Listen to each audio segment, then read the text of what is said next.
Hey, what's up, y'all? My name is Dondre Brown from 1428 Financial Wellness, here to bring you information that you can use to help you invest in your family, your finances, and your future. So today's video, I want to focus on personal finance. Personal finance is extremely important to me because one of the things that I've learned is that if you can't get your personal finance right, it's going to be hard to get your business finances right? So there are a lot of people that want their business to be great, right? Want to be able to manage their money, but it starts at home. It starts with the money that you are receiving right now. What can you do with that? You know how they used to say more money, more problems? Yes, that is very true.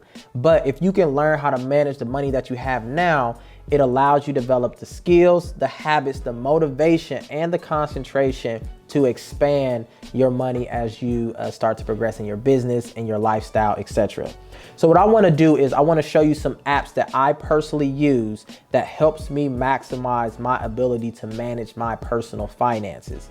Before that, I'll talk to you about why that's important. So one of the things that I want to do in my family is help them learn more about personal finance. My family, they have a different or a expanded knowledge base of finances, right? Some know how to manage money, some blow money, right? For me, I know that I have to learn more about personal finances for myself, but also to teach my family and my kids. I'll show you my kids in a second. You kind of see them in this little screen right there. But I have 7 kids, right? And one of the things that I found essential is money management, right? So whether you have one child or no kids, money management is really simple or really important, but these apps can make it a little bit more manageable. So let's jump into some of the apps that I use to help me manage my finances. So I love to organize my screen. So this is my screen share, and I love to organize the apps that I have.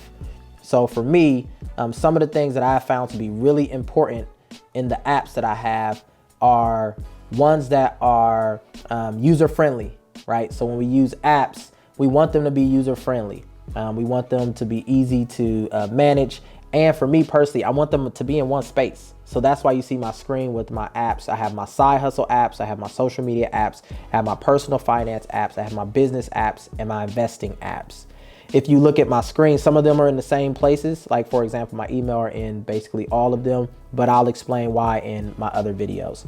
So let's look at the personal finance app. 2 of the main banks that I use is Fifth Third and Huntington Bank. Personally, I don't work for any of these companies or have any end or receive any benefits from these companies, but Fifth Third and Huntington are I just work well with them. I have business accounts, personal accounts through those, and those are really great.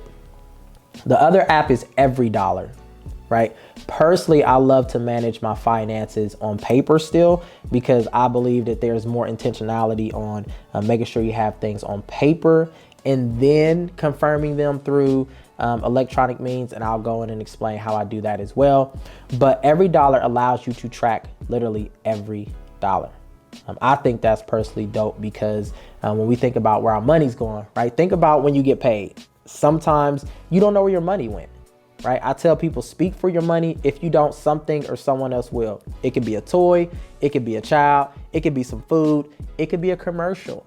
Like marketing can take your money as well, right? If you let it. But the one thing that EveryDollar does is it allows you to see where your money's going over time, right? So for example, you can fill out the app and realize that you have been spending about $200 a week on fast food, right? For some people, they're like, oh, I don't do that. But through my experience and the clients that I've worked with, once they're able to see that, it allows them to change it, right? So they're no longer, they're in a position where they can take control of their finances.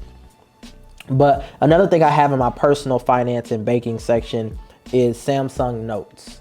Some type of note section, just in case I need to take notes for some reason. Maybe I'm meeting at the bank and they're giving me information that I didn't know before, right? I want to be able to click on that app and just go in and fill out the information, right? Or I may be at the grocery store and I want to make a grocery list. I'll add it there, or forgot something. So the Samsung app, because I'm a Samsung user, is a great notes app for me. So if you don't have a notes app, make sure you add it. Or if not, you can text to yourself, write it down, however you want to record the information. I have my Gmail in here because I always want to be knowledgeable about if I receive any emails from any banks or anything. They're typically sending emails about like being able to apply for loans and stuff, but you never know. So you just want to check your email every once in a while. Credit Karma and Experian. Both these apps are pretty good. Credit Karma does not tell you exactly what your credit score is, but you get some type of ballpark. The main thing that I use Credit Karma for is just to know what's hitting my account, right? I want to make sure that I'm knowledgeable about anything that's hitting my account. So I usually check that at least once a week, if not once every 2 weeks, just to make sure. Same thing with Experian. Now Experian, I'll send more videos about credit and what those things look like. But there are 3 types of credit bureaus: TransUnion, Experian, and Equifax, right? They all generate scores differently. So I always check my Experian score just to make sure that it's as high as it can be, because I want to use it, right? I have this personal philosophy: you get your credit score up to bring it back down. But again, that goes into other videos. And then something else I have in here is my retirement information. I work for a college, and what happens is I contribute to retirement. So I just want to see how my retirement is doing, right? I don't know how many people check on their retirement, but wouldn't it shock you if you clicked on it and it said 0, right? When you're managing your personal finances, it's personal. So you want to make sure you're looking at your information. Now, you don't have to look at it every day, right? But you want to go in there and just make sure your money's fine, right? Because if I clicked on it and it said 0, I'm going to have some problems, right? It may be problems with myself or with other people, but the point is there will be some problems. Truebill is another app that I love. Truebill literally will scan all of the bills that you have. So let's say you have your Verizon bill, your gas bill, all those things, right? It pulls those things together and it lets you know when you typically pay them or when they're due. I think that's really dope. The other feature that is underrated is it can negotiate bills down for you. So I remember when I got this app, it sent me like this information, like you usually pay this much for your Verizon bill. We would like to negotiate down on your behalf. And I was like, oh, that's dope, right? So they try to negotiate down on my behalf, but the type of person I am, I already negotiate as down as I can get it, but at least they try, right? So if you're in a space or a person that doesn't like to negotiate or try to negotiate your bills down, the Truebill app will allow you to negotiate those things down and they'll do it for you, right? So I think that's really dope. These are basically some of the personal finance apps that I use and the banking apps that I use. Another one that I use is QuickBooks. QuickBooks kind of goes from personal to business. I'll do a video that talks about the personal uses. But when I look at finances, the way I approach my personal finances is very similar to my business finances. So some of these apps may overlap, or some of my approaches may overlap, because again, the goal is to make sure that I'm managing my money in all different spaces. So again, I love showing these type of apps because it allows you to understand the power of the app market. There's so many apps out there. Maybe you don't want these apps. Maybe you want different apps. Do some research and get some apps and start to organize your life. As always in these videos, I love to jump into the stock market just to show you some of the things that I'm learning about the stock market as I've started to build my portfolio for about a year. I started off a little soft and not aggressive, not willing to learn. But in the last few months, I've been able to learn so much about the stock market, and I just want to share that information with you. So let's check out my Robinhood account. So right now, I have about $4,276 invested, right? And today's day, because the first thing I'm on is the day, I've only profited, well, I've actually lost $3.74, right? But on the week, I've gained $427. In the month, you see how it says past month, I've been able to profit $1,040.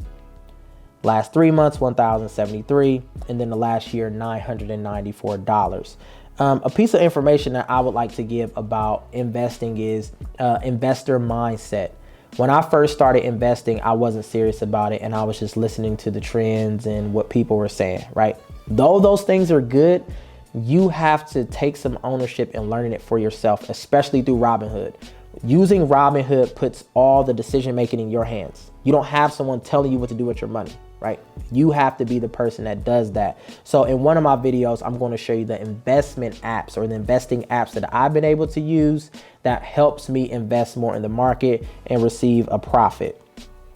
Other stocks that I've tried to invest in are EV stocks. EV stocks are electronic vehicle stocks. So the new wave of the world and the new trend is investing in electronic vehicles, vehicles that, or electronic stock or shares that impact electronic vehicles. So let's go with this company, for example, Fuel Cell Energy, right? They develop environmentally responsible distributed base load power solutions through proprietary, I can't say it, but excuse me. But the long story short about this is it allows you to invest in electronic vehicle essentials, right? So those are things that you definitely want to consider. Another one is Solo. Even though it's down, I'm down a couple cents. Over the span of time, if you look at it in the last month, in the last 3 months, you see that it has dramatically increased. So the long story short is, and again, I'll give deeper investment videos. You want to stay abreast of this information. So again, hopefully you like what I've been able to provide, the organization of my apps, how you can leverage these apps to really maximize your personal finance, organize your personal finances. When you get a chance, make sure you subscribe, you hit that bell, and you go follow me on 1428 Financial Wellness or 1428 FW on Twitter, as well as Instagram. Again, hopefully you like this video. I'll talk to you later. Peace.